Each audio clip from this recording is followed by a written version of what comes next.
안녕하세요 여러분. 4월 26일 월요일 매일 기도회를 시작하기로 하겠습니다. 우리 다같이 사도신경을 고백합니다.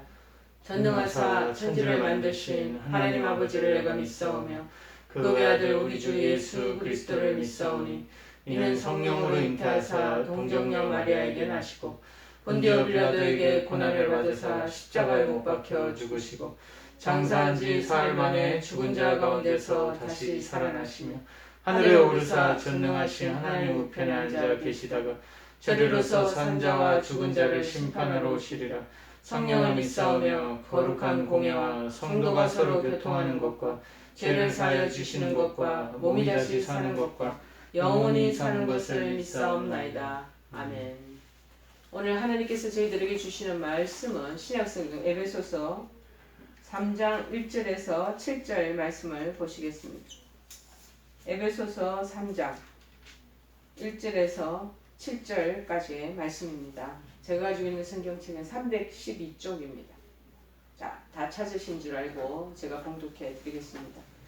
이러므로 그리스도 예수의 일로 너희 이방인을 위하여 갇힌 자 된 나 바울이 말하거니와 너희를 위하여 내게 주신 하나님의 그 은혜의 경륜을 너희가 들었을 터이라. 곧 계시로 내게 비밀을 알게 하신 것은 내가 먼저 간단히 기록함과 같으니 그것을 읽으면 내가 그리스도의 비밀을 깨달은 것을 너희가 알 수 있으리라. 이제 그의 거룩한 사도들과 선지자들에게 성령으로 나타내신 것 같이 다른 세대에서는 사람의 아들들에게 알리지 아니하셨으니 이는 이방인들이 복음으로 말미암아 그리스도 안에서 예수 안에서 함께 상속자가 되고 함께 지체가 되고 함께 약속에 참여하는 자가 됨이라. 이 복음을 위하여 그의 능력이 역사하시는 대로 내게 주신 하나님의 은혜의 선물을 따라 내가 일꾼이 되었노라. 아멘. 복음을 통한 이방인들의 축복, 복음을 통한 이방인들의 축복이라는 말씀의 제목입니다. 여러분 특별히 6절에서 7절 말씀이 굉장히 우리에게 중요한 말씀입니다. 이는 이방인들이 복음으로 말미암아 그리스도 예수 안에서 함께 상속자가 되고 함께 지체가 되고 함께 약속에 참여하는 자가 됐다. 함께 계속 나오죠. 유대인들만 선택된 이스라엘 하나님의 백성으로서의 그 존재 가치가 있는 것이 아니고 이방인들에게도 정말 이 복음 때문에 그 in Jesus Christ 예수 그리스도 안에서 함께 상속자가 된다. 하나님께 기업 우리가 물을 일이 있을 때 그 기업을 물려받을 수 있는 권한이 있다는 것. 그리고 함께 어울려 그리고 공동체 할 수 있는 지체가 될 수 있고 또 나중에 영생과 소망을 주는 그 약속에 우리가 또 동참될 수 있다라고 말하고 있습니다. 여러분 본문에서 오늘 바울은 이방인들이 복음으로 말미암아 예수님 안에서 결국 하나님의 자녀가 되었다. 하나님 자녀는 저 정통 이스라엘 민족 가지고 있는 그 정통성을 따라서 백성이 되고 자녀가 되어야 되는데 예를 들어 양자로 삼은 사람도 자식으로 넣어줬다라는 것을 말하고 있는 것이죠. 전에는 이방인들이 어떤 사람들입니까? 쉽게 얘기하면 이방 신들을 섬겼던 어찌 보면 혈통이 별로 좋지 못한 그런 사람들은 아니겠습니까? 그런데 전에는 이 하나님에 대해서 잘 알지 못했던 그 사람들이라는 것이죠. 그런데 복음을 통해서 복음의 말씀을 듣고 믿고 받아들임으로 하나님의 자녀가 다 되었다는 거예요. 그리고 마침내 구원의 그 계보 안에 들어갈 수 있고 그 반열에 이르는 축복을 가지게 되었다. 그리고 그것을 누릴 수 있다라고 말하고 있습니다. 여러분, 사도 바울은 부활하신 주님을 만나서 구주로 예수님을 영접했고 하나님의 정권적인 역사하심으로 결국에는 주의 종이 됩니다. 그리고 복음을 빚진 자로서 평생 동안 이방인의 사도로 이방인들의 구원을 위해서 살겠던 그러한 종이었고 사도였습니다. 갈라디아서 2장 8절에 나오죠. 베드로에게 역사하사 그를 할례자의 사도로 삼으시니가 또 내게도 역사하사 나를 이방인의 사도로 삼으셨느니라. 그렇게 기록하고 있습니다. 그리고 그러한 바울의 노력과 여러 복음 전파자들의 이 복음이 막 전파됨을 통해서 오늘날의 우리 조선 땅의 이방인이었던 우리들에게도 조상 땅이었던 140년 전에 아펜젤러, 언더우드, 스크랜튼 여사, 고대병원의 또 전신인 조선 여자 강습소를 설립한 로제터홀 선교사들, 이런 사람들을 통해서 우리나라에 전해진 복음이 놀라운 우리 후손들에게도 또 전해져서 축복을 받는, 그래서 그걸 누리게 되는 이런 은총을 힘있게 되지 않습니까? 그렇기 때문에 여기서는 이방인이었던 우리들, 복음을 통해서 누리게 된 주님의 놀라운 축복이 뭔가 한번 살펴보기로 하겠습니다. 첫째가 뭐냐? 조금 전에 6절에서 언급한 것처럼 후삭되었다. 후사가.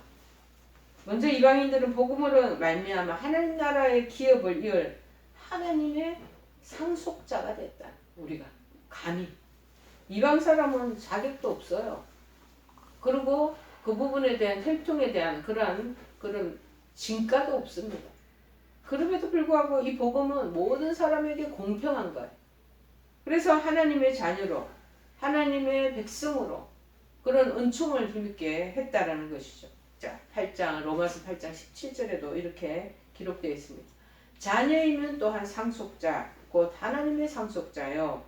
그리스도와 함께한 상속자니 우리가 그와 함께 영광을 받기 위하여 고난도 함께 받아야 할 것이니라. 우리 이방인들은요, 과거에는 다 이 본류 고속도로 바깥에 있던 사람이에요. 정통 안에 있지 않은 사람이에요. 본류에서 빗겨난 사람이에요. 어찌 보면 우리는 주인이 아니에요. 우리는 게스트예요. 외인이요, 외계인, 손님이에요. 손님이었던 이방인이 이제는 하나님이 직접적으로 선택한 백성이 유대인들과, 즉 호스트들과 동일하게 하나님 나라의 시민권자, 그리고 하나님의 건속이 된 것이라고 말하고 있습니다. 에베소서 2장 19절에도 똑같이 여기에 기록되어 있죠. 그러므로 이제는 너희는 외인도 아니고 예수 믿고 난 뒤에는 너희들 나그네 아니라는, 나그네도 아니요 오직 믿음의 성도들과 동일한 시민이요 하나님의 이제 그 패밀리, 가족 안에 들어가는 권속이 된다라고 아주 밝히고 있습니다. 여러분, 바로 저를 포함한 여러분들 모두가 이 놀라운 축복의 자리에 참여한 자인 인물 여러분은 기억하셔야 될 것입니다. 그러므로 이제 우리 하나님 부사가 됐잖아요. 하나님 기업을 이뤄받을 당당한 상속자요. 그리고 권한을 가진 사람들입니다. 이제 영생의 소망과 은혜를 입었으니 무엇보다도 이제 모든 것이 끝난 게 아니에요. 이 복음을 위해서 후사로서의 그 사명을 또 잘 감당해야 돼요. 디도서 3장 7절에서 8절에 그래서 이렇게 기록하고 있습니다. 우리로 그의 은혜를 힘입어 의롭다 하심을 얻어서 영생의 소망을 따라 상속자가 되게 하려 하심이라. 마태복음 13장 44절에 보면은요, 천국은 마치 밭에 감추인 보화와 같으니 사람이 이를 발견한 후에는 숨겨두고 기뻐하며 돌아가서 자기의 소유를 다 팔아 그 밭을 사느니라. 그렇게 나와 있습니다. 어느 밭을 갔더니 그 밭 밑에 쟁기질을 하다 보니까 뭔가 부딪히는 소리가 쨍그랑 난단 말이에요. 그래서 깊게 파보니까 그게 뭐 큰 보화가 있는 금고가 가는다. 한 아마도 100년 전에, 아니면 우리가 지금 전쟁사 6.25 전쟁 70년사로 한 70년 전에 이 피난 가다가 그 집에 있는 돈보따리나 그 보석 같은 거 그 금고에다가 땅 밑에 파두고 놔뒀는데요. 그 주인들이 그 전쟁터에서 그날 목숨을 다 잃고 말았단 말이에요. 그러니까 100년 가까이 그게 묻혀져 있었던 거라. 근데 그 땅에서 농사 지으려고 전기질 하다가 덜커덩 소리가 나니까 열어보니까 그 돈다발이랑 그다음에 각종 뭐 금붙이랑 진주 목걸이랑 각종 보화가 그 다 담겨 있어. 아이고, 다른 사람한테 발견되면 안 되지. 오직 숨겨두고 너무나 기쁜 거야. 돌아가서 이제 그 땅 주인, 그것을 그냥 헐값으로 내놓은 사람들에게 자기 집에 있는 돈을 다 가지고 와서 은행에 있는 잔고도 다 찾아가지고 그 밭을 다 사버리게 되는 거예요. 그러면 얼마나 정당하고 떳떳하는 것입니까? 그 자기의 소유를 다 팔아서 밭을 사서 감추인 보화를 차지한 사람처럼 저의 경우가 이렇습니다. 저 경우에 하나님의 후사들은 이 세상의 헛된 것들과 자기를 부인하고 희생하는 삶을 살 때 진정 하는 나라의 대를 이어가는 후사가 될 수 있다는 것입니다. 자기 육체와 세상을 위해서 사는 자는요, 하나님 나라의 영광에 참여할 수 없음을 깨닫고 하나님 나라의 영광을 위해서 정말 신실한 삶을 잘 걸어가고 살아내는 참된 우리가 후사가 되어야 될 것입니다. 둘째는 뭐냐? 우리가 주어진 이방인들이 복음을 통해서 얻어진 특권이 뭐냐? 후사뿐만 아니라 지체가 되었다. 하나님의 택함 받은 성도들은 그리스도 밖에 있는 이방인이었어요. 우리 그 안에 엄두도 못 들어가요. 우리는 쉽게 얘기하면은 직계 자손이 아니에요. 이게 어떻게 보면은 그 양자로 택함 받은 사람들이, 노예로 살다가 들어온 사람들이. 근데 복음 때문에 그리스도의 몸을 이루는 각 지체들이 되었다. 고린도전서 12장 27절에 말해. 너희는 그리스도의 몸이요 지체의 각 부분이라. 옛날에 지금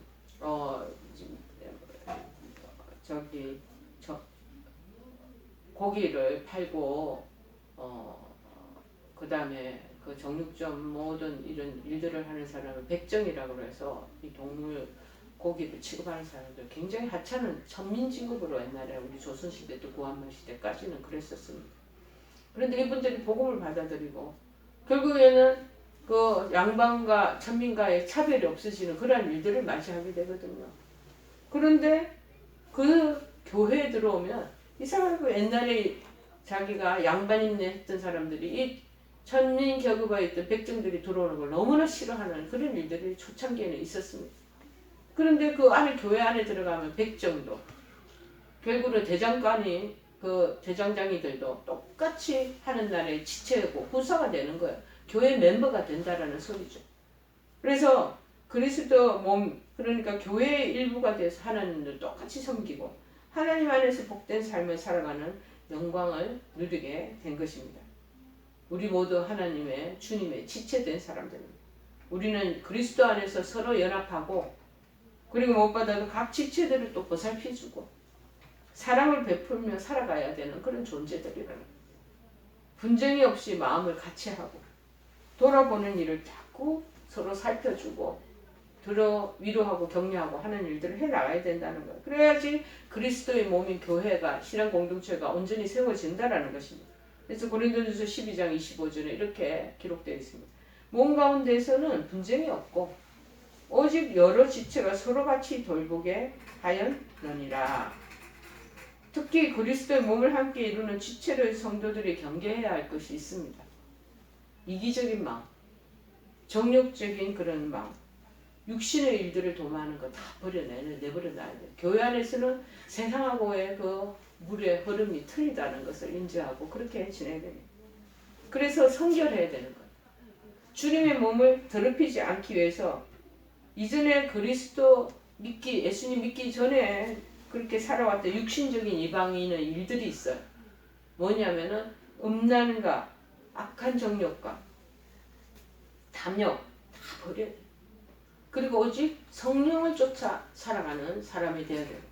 예수 믿기 전에는 그리스도 밖에 있었을 때는 그렇게 살았던 사람이라 할지라도 복음을 받아들이고 예수님의 자녀가 되고 후사가 되고 지체가 되었다면 그 옛날에 하던 습관들 그걸 다 끊어내고 버려야 된다는 거예요. 그래서 골로새서 3장 5절에는 이렇게 말하고 있습니다. 그러므로 땅에 있는 지체를 죽이라. 십자가 못 박고 날마다 죽어야 된다. 음란과 부정과 사욕과 악한 정욕과 탐심. 탐심은 우상숭배와 같다라는 거예요. 자, 음란, 부정, 사욕, 정욕, 탐심 다 같이 한 구름이 묶거든. 이 탐심에서 다 나오는 거야. 남의 이성을 보고 괜히 욕심을 가지고 다른 아낙네들을 쳐다보며 가정 가진 사람이 그런 정욕을 부리고 그 다음에 음란의 마음을 품고 하는 거 그거 몸된 교회 안에서는 있어서는 안 되는 거예요. 그런데 우리 현대교회들이 많이 물러내져 버리고 있습니다. 이런 것들이 언젠가는 하나님 앞에서 다 정말 심판받고 그 부분에 책망받을 일들이 너무나 교회들마다 많이 비일비재합니다. 여러분, 이제 우리 그리스도 몸을 이루는 지체가 됐다라는 것을 아십니다. 그리스도 하나님께 이 영원한 생명과 영광의 나라에 그렇게 돼야지만이 이룰 수가 있다라는 것을 우리가 알아야 되겠습니다. 세 번째는 뭐냐? 후사가 되고 지체가 됐으면 이제 복음의 일꾼이 된다는 거. 항상 이것이 연계되어서 그런 결론을 이루게 됩니다. 여러분, 전에는 약속의 언약에 대해서 나그네로서 외인으로서 일말의 소망이 없던 우리들이 아니었겠습니까? 그러나 이제는 구원의 복된 소식인 이 복음 때문에 언약의 약속들을 우리가 이제 받아들이고 그것을 소망하게 되었단 말이에요. 그리고 소망을 주는, 그래서 다른 사람들, 믿지 않는 사람들에게 그런 하나님 일꾼이 되는 축까지도 얻게 된 것입니다. 복음을 위하여 모리아같이 많은 사람들 가운데 하나님의 일꾼으로 우리가 택함을 다 받았다는 것입니다. 얼마나 놀라운 축복입니까? 하나님의 우리가 복음의 사자가 돼서 만민에게 구원의 기쁜 소식을 전하는 하나님의 대사, 우리 한 사람 한 사람이 다 되었다라는 것입니다. 얼마나 이거 일꾼으로서 정말 당당합니까? 얼마 전에도 시장 보궐선거가 있지 않았습니까? 내년 또 초반전에는 저희들 총선이 또 있지 않습니까? 당당하게 그런 일꾼을 우리가 뽑아야 될 시점에 있는데 우리는 이미 하나님 나라 복음의 일꾼으로 하나님께서 이제 명령해 주셨다는 거예요. 그런데 전도자로서 우리 택함을 다 받은 사람이에요. 복음 전도자로서 임무를 우리가 온전히 해나가는 것이 필요합니다. 그렇게 하면 하나님께서 우리가 하나님 품에 안길 때 생명의 또 면류관을 주시겠다고 요한계시록 2장 1절에 말하고 있습니다. 이기는 그에게는 내가 하나님의 나그네에 있는 생명나무의 열매를 주어 먹게 하리라. 저 생명나무의 열매가 참 궁금합니다. 어떤 맛일까? 어떤 것을 말하고 있을까? 여러분, 하는 나라를 위해서 복음의 일꾼으로 사명을 감당한 사람에게 하나님께서 그것을 부여하신다고 말씀하고 있습니다. 저나 여러분이나 다 이방인에게 진정 축복이 된 복음의 의미. 그래서 이제는 우리 복음 때문에 이방인이 아니라 함께 지체되고 함께 후사가 되고 함께 상속을 이어받을 그러한 우리의 본분, 우리의 직분을 우리가 소유하게 됐습니다. 그리스도의 지체가 됐다는 소리죠.